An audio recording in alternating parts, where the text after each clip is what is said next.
Assalamualaikum warahmatullahi wabarakatuh.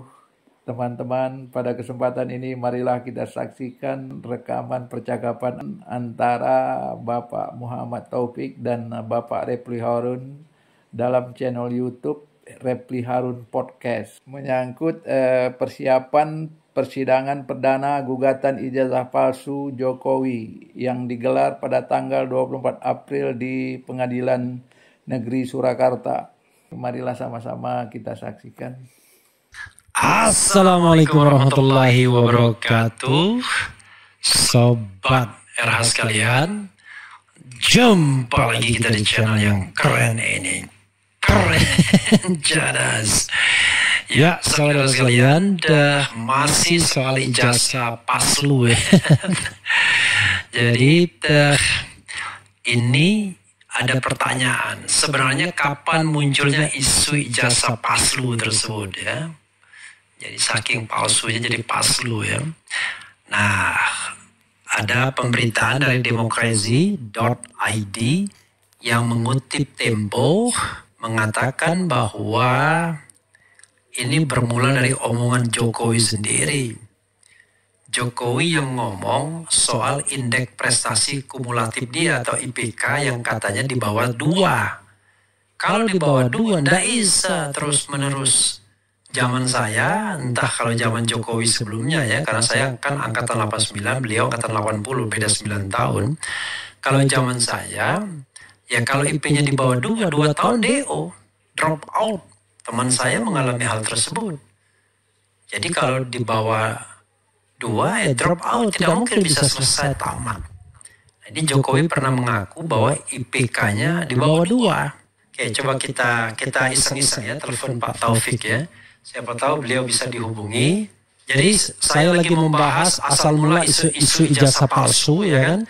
Tetapi tiba-tiba saya teringat, wah ini sepertinya saya harus menghubungi Dr. Taufik untuk mengetahui bagaimana persiapan perang tanggal 24 nanti.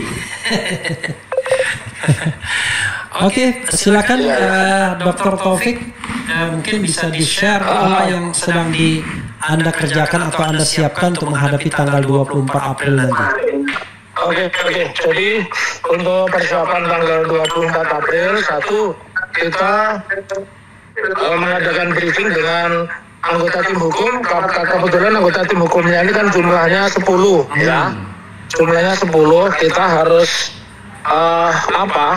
poin-poin penting apa yang akan kita sampaikan dalam sidang pembukaan, mengingat isu itu ada 2 perkara penting yang saya juga nggak tahu itu apa Pak Jokowi sudah kehabisan modal atau bagaimana. Itu 2 perkara yang pengacaranya sama digabungkan, gugatan SMK, gugatan anak-anaknya Bu Yamin yang menggolkan MK nomor 90 2023 itu juga digelar di hari yang sama, Kamis. Nah, sidang kami juga digelar pada hari Kamis. Maka kami bersama tim hukum memutuskan nanti andai kata sidangnya, dan bukan andai kata, memang sudah waktunya bersamaan, kita akan minta sidang ijazah ini, gugatan ijazah asli ini harus disidangkan lebih dulu, begitu. Iya. Terus bahwa kami nggak main-main itu, kita sudah berkomunikasi dengan sejumlah orang yang insya Allah akan kita jadikan ahli. Salah satunya adalah Pak Roy Suryo, kita sudah komunikasi ya. Kemudian yang kedua Bang Rismon Sianipar, kita berkomunikasi. Yang ketiga belum ini, yang dari narasumbernya di channel Bang Refli tetap itu Dr. Tifa, itu kita belum. Tapi insya Allah ketiganya nanti perannya berbeda. Kalau Rai Suryo dan Rismon Sianipar akan kita posisikan sebagai ahli. Nah, sementara yang Dr. Tifa kemungkinan besar saksi biasa ya, ditambah tentunya dari teman-teman sekolah Jokowi yang ada di Surakarta. Jadi persiapan kita meliputi 2 hal. Satu, persiapan tentang persidangan itu sendiri ya, nanti sikap kita bagaimana, dan saya pun juga tidak yakin apakah sidang pertama itu Pak Jokowi datang, karena ketika sidang pertama tentu yang diperiksa oleh majelis itu ya administrasi kan, surat kuasa, berita acara, sumpah, ya belum sampai kepada pihak. Tapi kalau saya selalu hadir, saya selaku penggugat prinsipal di dalam setiap persidangan, saya akan selalu hadir di ruangan itu. Kemudian yang ketiga, tadi saya bilang konsolidasi, kita juga mempetakan siapa-siapa yang hadir di persidangan perdana tanggal 24 hari Kamis 24 April 2025 di Pengadilan Negeri Surakarta. Sudah kita petakan, termasuk kalau ada orang-orang yang ingin membuat onar ya. Nah, kita juga sudah mempersiapkan diri karena seperti Pak Jokowi itu kan ya maaf ya kan unpredictable itu, dia apapun bisa dia jalankan. Orang ngomongnya ayo lihat ijazah, begitu wartawan masuk kamera dan alat komunikasi nggak boleh dibawa. Jadi kalau lawan kita ini orang yang cerdas, ya kita persiapannya dengan cerdas. Kalau lawan kita tidak cerdas, ya persiapan kita sebagaimana orang tidak cerdas itu sedang berurusan dengan hukum. Begitu Bang Refli kira-kira. Iya, ini soal isu dua hal ya lebih penting. Iya. Kalau di Pengadilan Negeri Jakarta Pusat, eksepsi pihak tergugat diterima bahwa pengadilan tidak berwenang. Iya. Saya tidak tahu ya sejauh mana keyakinan Pak Taufik bahwa kasus ini akan masuk pada ranah pembuktian. Itu satu. Yang kedua sekalian soal aksi premanisme ya. Kita tahu bahwa TPUA kemarin dan orang yang datang ke sana juga mengalami kekerasan ya, walaupun bukan kekerasan yang bersifat fisik yang hebat, tetapi kan paling tidak mencopot atribut, intimidasi, mencopot atribut di kepala itu kan menurut saya itu tidak hanya soal keras tidaknya, tapi itu penghinaan juga kan, seolah-olah ada orang yang lebih powerful dan kemudian bisa melakukan hal dengan semena-mena. Silakan dua hal ini. Oke. Yang pertama, ini kan sudah menyangkut tentang substansi, tentang kaitan gugatan. Kalau kami optimisnya perbedaan yang mendasar dengan yang di Jakarta ya, meskipun sama-sama PMH. Pertama, tuntutan kita itu tentang keaslian itu, karena keaslian berarti semua institusi yang kita gugat, yang pertama adalah Jokowi, kemudian yang kedua adalah Komisi Pemilihan Umum, yang ketiga adalah SMA 6 Surakarta, dan yang keempat adalah UGM. Ini berbeda dengan Jakarta. Kita meminta sebagaimana Undang-Undang Keterbukaan Informasi Publik, mereka harus membuka di depan persidangan dulu persyaratan untuk bisa ditetapkan sebagai calon wali kota itu apa? Dulu persyaratan untuk bisa ditetapkan sebagai calon gubernur dan calon presiden yang kemudian semuanya dilalui sebagai wali kota, gubernur dan presiden, itu harus dibuka. Karena dari yang kita lihat ya, dan itu lebih kuat, lebih yakin ketika 15 April Mas Roy Suryo itu mengadakan rilis dengan Pak Risman dan Bu Dr. Tifa, kan memang mengatakan itu di lembar pengesahan hanya satu tanda tangan, tidak ada tanda tangan Jokowi, tidak ada tanda tangan pembimbing dan sebagainya. Nah, yang kita mau minta nanti secara terbuka di situ. Jadi perbedaan dengan tim Jakarta, TPUA, ya, Bang Egy, Ahmad Qasimuddin dan kawan-kawan, kita ingin mereka itu membuka, ya. Kemudian yang kedua, kalau bicara tentang wenang dan tidak wenang, ini kan gugatan PMH ya, gugatan PMH, bukan gugatan tata usaha negara, bukan untuk untuk ganti presiden. Iya, bukan untuk ganti presiden atau membatalkan SK pemberhentian dia, kan begitu. Kita kan tidak mempersoalkan SK pemberhentian dia. Kalau ini kaitannya dengan SK pemberhentian dia dan sebagainya, atau SK dia pengangkatan sebagai gubernur mungkin. Tetapi substansi utamanya adalah bahwa dalam rangka keterbukaan informasi publik, kemudian kejujuran, apalagi seorang pemimpin, itu memang diwajibkan untuk membuka data semua yang dia miliki, dan warga negara memiliki hak. Nah, substansi pentingnya di situ. Dan kenapa kita mengarah ke situ? Satu, berkaca dari gugatan teman-teman TPUA di Jakarta. Kemudian yang kedua, memang konsentrasi awal kita itu lebih kepada bagaimana niat baiknya itu diukur dari lengkap dan tidaknya persyaratan ketika mencalonkan sebagai wali kota, gubernur, dan presiden. Dan memang kita dapatkan faktanya kan semua itu fotokopi, bahkan berkaca dari persidangan Bambang Tri dan Gus Nur, ya, itu ternyata tidak pernah jaksa itu membuktikan bahwa ijazahnya Jokowi itu adalah ijazahnya asli. Padahal mereka berdua diadili karena dianggap menyebar hoax, meskipun dikoreksi di Mahkamah Agung bahwa pasal 14 ayat 1 Peraturan Pidana 146 dan pasal 15 itu tidak masuk begitu. Jadi keyakinan kami seperti itu. Lantas yang kedua, bagaimana dengan pengamanan? Kita bisa lihat ya di TikTok saya dan hampir di semua platform media, itu Sylvester ini kan mengakunya pengacara, tapi kita tidak pernah tahu kenapa pengacara perilakunya lebih banyak kepada seperti preman begitu ya, mengambil. Dan saya kenal yang diambil ikat kepalanya itu namanya Romadi Otok, seorang aktivis 98 itu, seorang aktivis 98. Nah, antisipasi itu tidak boleh kita sepelekan, maka kita berkonsolidasi, ya. Kita minta pengamanannya bukan kepada polisi, kita minta pengamanannya juga bukan kepada ormas, tapi kita berada di satu masjid bersejarah hari ini.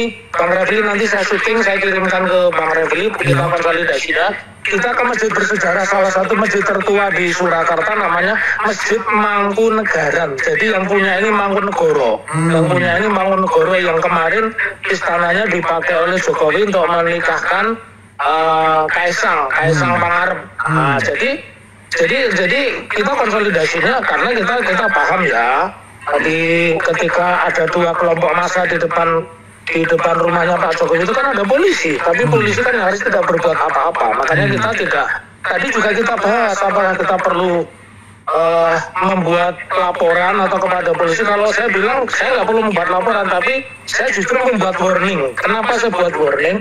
Jangan bikin Solo itu rusuh tanpa diajari. Solo ini pusat bumi, pusatnya bumi. Terbukti tahun 80 ada kerusuhan SARA. Ya, tahun 80 itu mahasiswa SGU namanya Pipi Supriyadi melawan Kicak ya, tokoh preman dari kampung sebelah itu.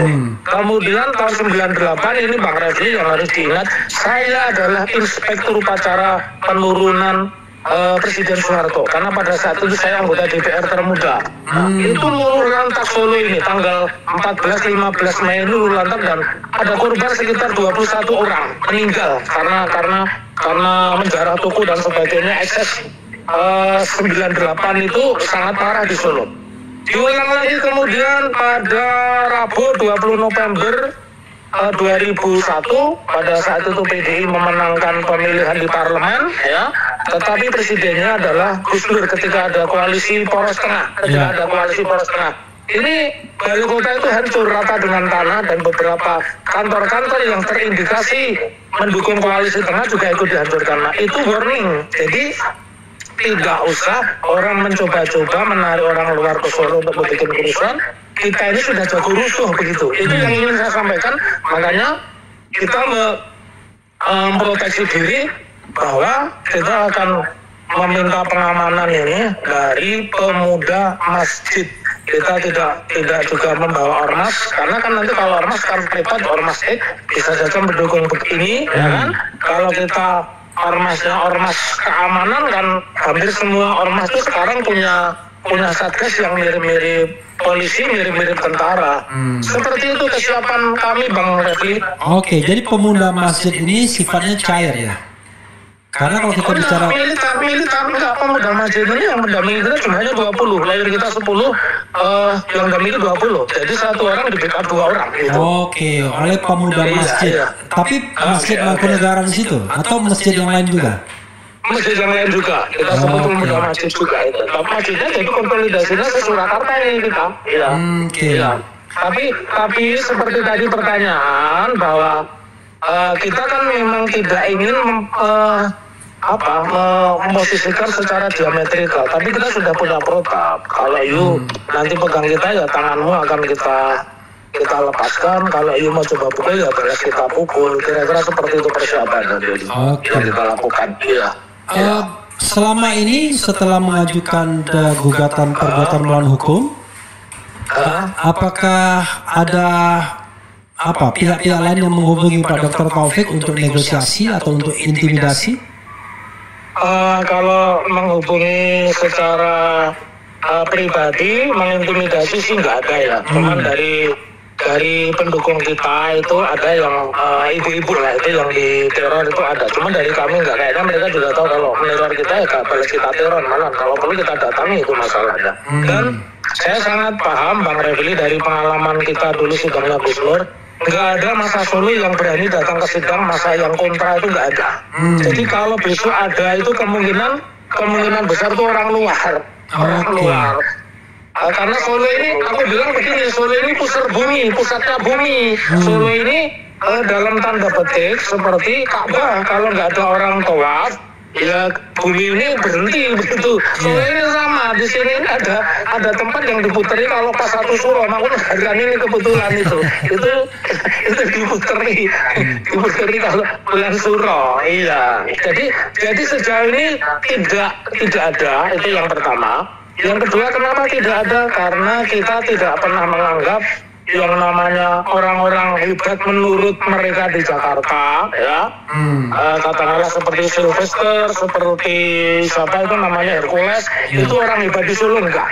Karena kita tahu Mas Yapto Suryo Sumarno itu juga orang Solo, ya, ketua umum Dewan Pimpinan Pusat Pemuda Pancasila itu orang Mangkunegaran, orang Solo, dan saya yakin tidak mungkin orang-orang Solo seperti itu berbuat kerusakan di tempatnya. Makanya saya bilang kalau ada orang berbuat kerusakan pasti bukan orang Solo. Dan saya memakai bahasa begini, sak bunguk batuk, sak nyari bumi, ditoi pati. Kalau kamu sudah nginjek-injek kehormatan kita, sekecil apapun kamu juga akan saya sikat, saya makan gitu. Begitu kira-kira. Oke, jadi mudah-mudahan berlangsung dengan mulus. Kemudian hakimnya juga adil, memberikan kesempatan terutama kepada ini pertanyaan bagus. Pertanyaan perbedaan kita sudah tracking 3 hakim itu, 2 itu termasuk bagus dalam artian ketika memutus perkara itu tidak made by order, tidak made by order. Dan yang kedua, kalau lihat dari kehidupan sehari-harinya ini bukan termasuk hakim yang kategori borju. Begitu. Iya. Ya mudah-mudahan lah ya. Itu harus pakai itu ya. Dan saya juga berharap nanti timnya Bang Refli ngirim biar bisa live. Nanti saya akan mintakan ada beberapa channel yang akan live. Nanti kalau Bang Refli mau kirim anak buahnya, ya kita nanti akan minta kepada hakim untuk live begitu. Insya Allah, yang paling penting internetnya jangan dikurangi frekuensinya. Kalau dikurangin kita nggak bisa live. Iya. Yang penting lagi saya minta dari jamaah Refli Channel, ya. Itu jamaah Refli Channel, doanya saja. Kita nggak butuh jagoan-jagoan, kita doa karena kita semua ini sudah jagoan. Ya mudah-mudahan ya berlangsung secara baik. Pak Jokowi juga menunjukkan kenegarawanannya karena dia mantan presiden. Pendukung-pendukungnya juga bisa membedakan ya mana kasus yang sifatnya private dan mana yang kasusnya publik. Ini kan kasus publik antara warga negara dan mantan kepala negara. Jadi tidak ada yang namanya penghinaan dan lain sebagainya. Kita bicara tentang good governance, clean government ya. Ini Pak Jokowi dan pendukungnya serta negara bersyukur karena ada kanalisasi, kanalnya adalah pengadilan. Kan adu argumennya, adu bukti, adu kecerdasannya di situ, begitu, Bang Refli. Ya, sekali lagi mudah-mudahan pengadilannya fair dan kita bisa mendapatkan kebenaran yang sebenar-benarnya. Iya. Itu yang paling penting kan? Oke. Iya. Closing statement, Pak Dr. Taufik, silakan. Jadi statement saya sederhana saja. Saya berpesan kepada Pak Jokowi dan para pendukungnya. Kami ini warga negara yang memiliki hak yang sama dengan Pak Jokowi. Kalau undang-undang keterbukaan publik, warga negara ini punya hak untuk meminta informasi data detail dari pemimpin-pemimpin negara ini.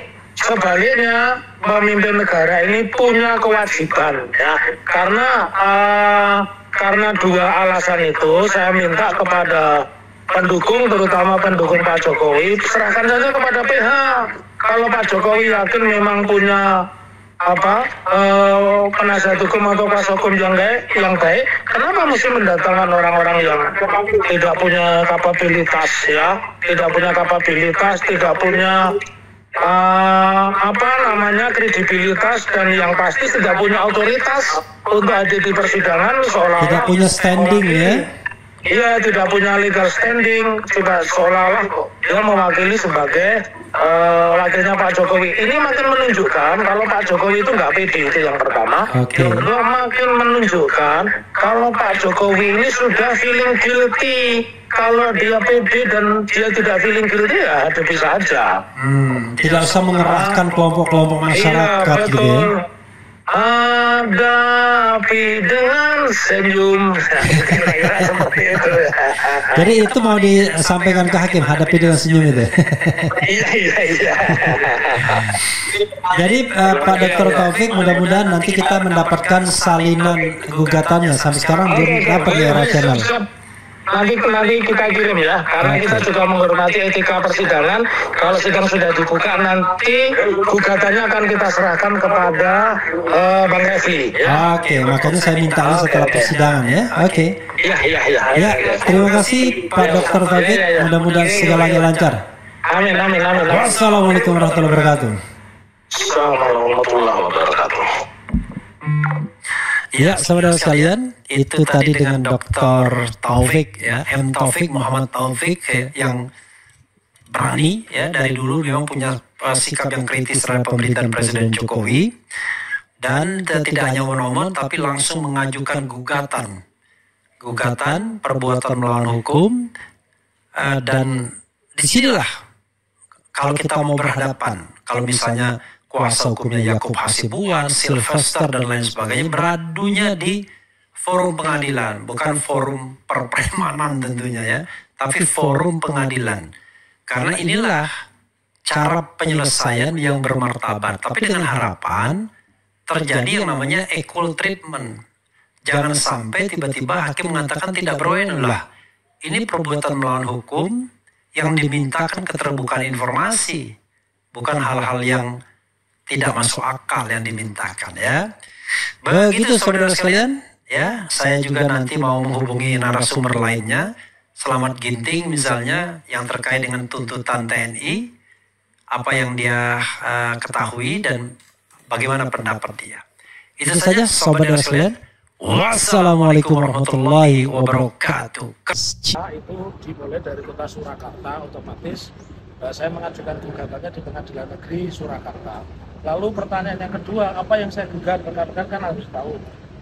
Yang saya gugat yang pertama adalah Pak Jokowi sendiri, karena dari tim kami menemukan satu fakta, Pak Jokowi itu ijazah SMA-nya ada yang mengatakan dari laman UGM itu SMA 6 UGM, itu pasti tidak.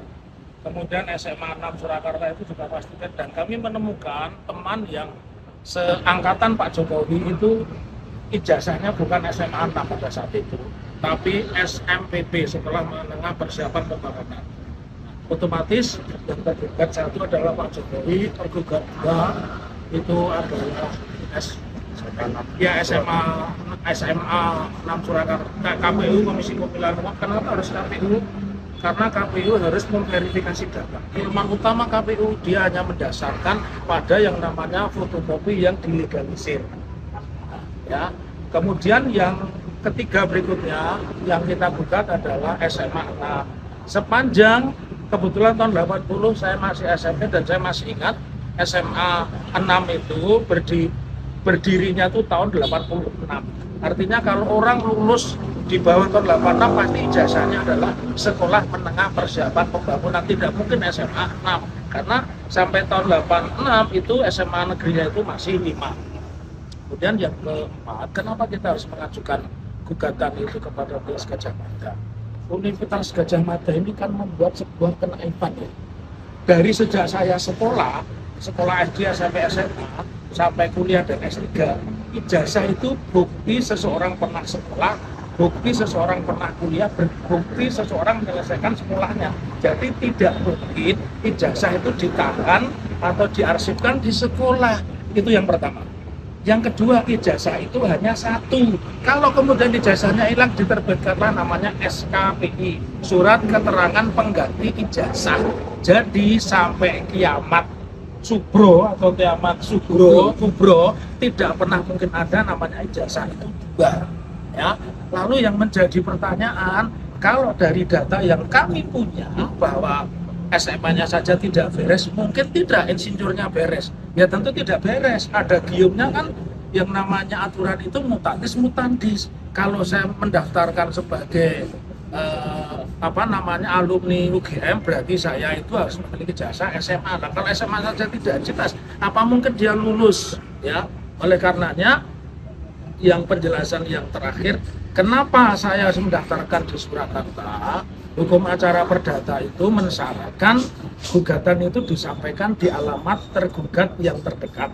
Nah, kebetulan wilayah hukum pengadilan Surakarta ini kan membawai tempat tinggalnya Pak Jokowi, kemudian membawai domisili hukum KPU dan domisili hukum atau alamatnya SMA. Nah, kalau UGM di Jogja kita tarik ke sini. Jadi gugatan ini berbeda. Terus kalau nanti ada yang mengatakan nebis en idem, artinya gugatan ini pernah diputus oleh pengadilan Jakarta Pusat dan ditolak dengan alasan kalah atau menang, saya ingin tanya pengacara manapun tunjukkan putusan pengadilan yang berbunyi gugatan itu menang, gugatan itu kalah. Gugatan itu bukan sepak bola. Kalau menang skornya berapa 0, kalau kalah minusnya berapa. Jadi kalau ada advokat, siapapun mengatakan gugatan serupa itu pernah dikalahkan di pengadilan Jakarta, saya yakin itu sekolahnya nggak beres.